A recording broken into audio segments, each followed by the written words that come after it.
আর আপনি এই যে ডেভিল হান্ট যেটা যে অপারেশনটা আপনারা বললেন, এই অপারেশনটা চলবে অতদিন পর্যন্ত যতদিন পর্যন্ত ডেভিল এখান থেকে মুক্ত না হবে। এখন আপনি যেই কথাটা বললেন একেবারে 100% সত্যি কথা বলছেন।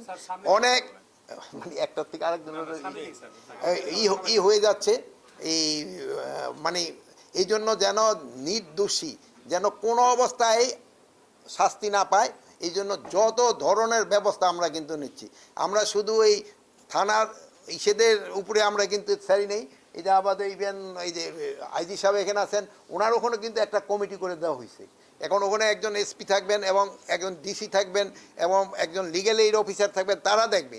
এরপরেও কিন্তু আমাদের আর একটা কমিটি উপরের লেভেলে আছে, যেন কোনো নির্দোষ ব্যক্তি যেন কোনো অবস্থায় সাজা না পায়।